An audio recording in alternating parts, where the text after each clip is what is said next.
imiryango mpuzamahanga nka Loni, umuryango w'ubumwe bwa Afurika n'umuryango w'ubumwe w'Uburayi nabo bakwiriye kuba uruhare bagize. Abashimwa mbere na mbere ariko ni mwebwe mwese Abarundi n'Abarundikazi, mwamenye ko nta kiguzi cy'amahoro n'ubumwe kibaho, mukemeza gufata inzira y'imishyikirano nubwo yabaye ndende kandi ikagorana, mugahinyuza abibwiraga ko Abarundi badashobora kubona umuti w'ibibazo bafite no kubana nk'uko bikwiye.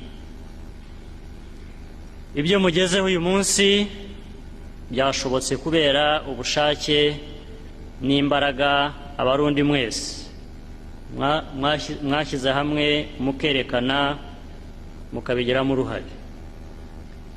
Natwe kandi biradushimishije nk'abaturanyi kuko intsinzi y'u Burundi ari intsinzi y'akarere by'umwihariko ikaba n'iy'Afurika muri rusange, tukaba dukwiriye kuyishyigikira twese.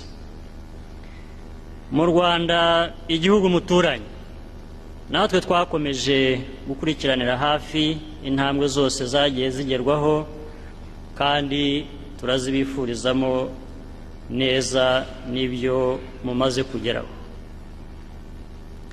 Muri iyo nzira y'amahoro,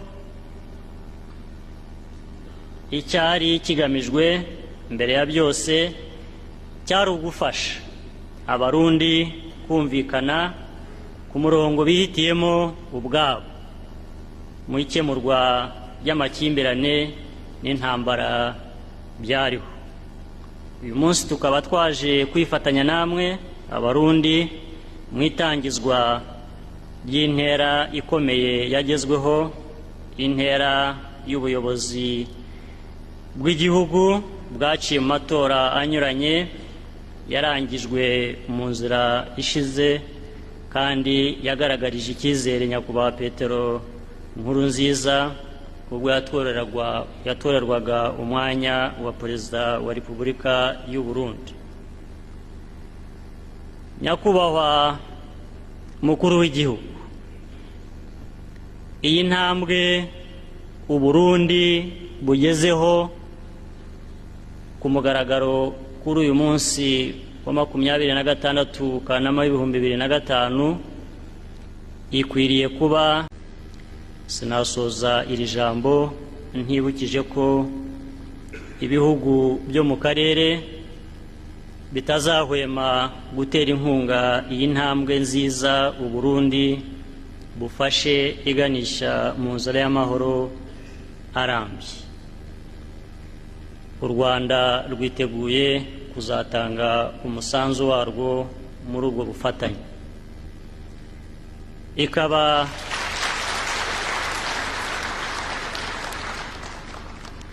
ari nayo mpamvu tubona ko intera Burundi bugezeho uyu munsi ari inkunga ifatika ku mutekano n'amahoro mu karere k'ibiyaga bigari duhuriyeho. Sinshidikanya ko bizadufasha guhuza imbaraga zacu n'ubushobozi mu kurwanya umwanzi nyawe utwugarije, ari we bukene, ubujiji, ibyorezo n'ibindi. Iyi kandi ni intango izatuma Burundi n'ibindi bihugu by'akarere dutuyemo ndetse n'ibya Afurika muri rusange birushaho gusatira amajyambere abereye twese kandi duharanira. Turizera kandi ko n'amahanga yose azashyigikira iyi nzira y'u Burundi, agakomeza gufasha u Burundi kugira ngo bwubakire ku mbaraga zabo n'ubushake bwabo, Abarundi bagatera imbere. Harakabaho rero umubano mwiza hagati y'ibi bihugu byacu by'aka karere, harakabaho u Burundi n'Abarundi harakabaho ubufatanye bw'abarundi n'abanyarwanda, harakabaho Afurika. Mwese mugire amahoro y'Imana.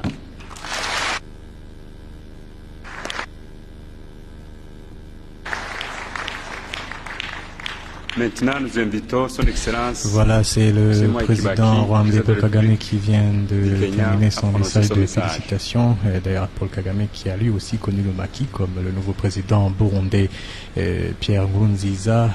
Kagame qui est né à Gitarama dans le centre du Rwanda et qui connaîtra l'exil à l'âge de 12 ans lors des événements de 1959. La famille s'installera donc en Ouganda. Et sachez aussi qu'il fera ses premières armes en tant que maquisard à 22 ans en 1979 aux côtés de Yoweri Kaguta Museveni qui n'est pas ici au Burundi. Suivez à présent l'hymne de l'unité. Nous aimerions rappeler au chef de l'État et de gouvernement ici présents qu'ils sont invités à prendre une photo autour du couple présidentiel devant ce même palais. Biro ntibirahera neza, asabye abakuru b'ibihugu n'amaleta bari ngaha kuja hamwe n'umukuru w'igihugu mushasha n'umupfasoni wiwe kugira ngo bafate ifoto y'umuryango w'abategetsi bakuru bitavye bino birori bitazokwibagirwa mu Burundi. Mukaba mwabikurikiye nkuko sont invités pour un verre d'honneur qui sera offert par le nouveau président de la République, Pierre Nkurunziza, dans les enceintes même de ce palais.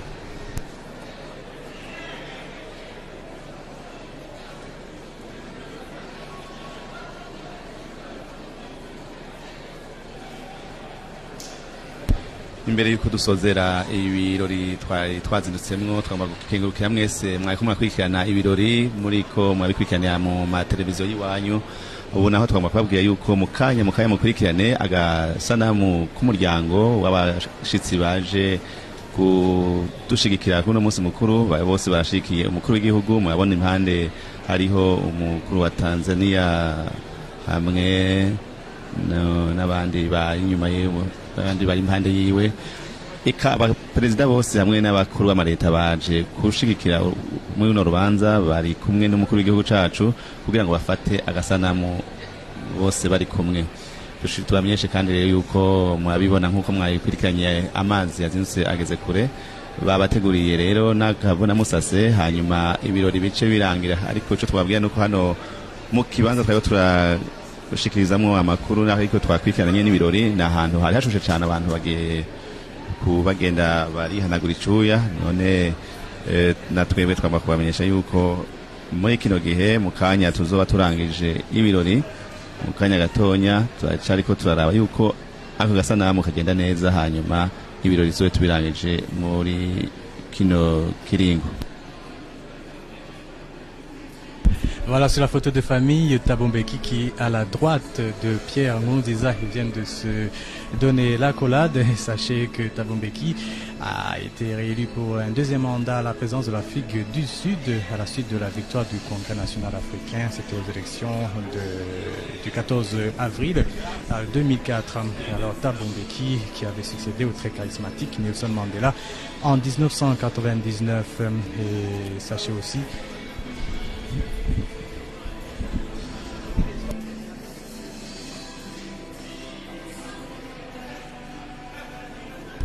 bon voilà, c'est la fin de ces cérémonies en direct, retransmises en direct sur la télévision nationale et sur la radio nationale, la RTNB.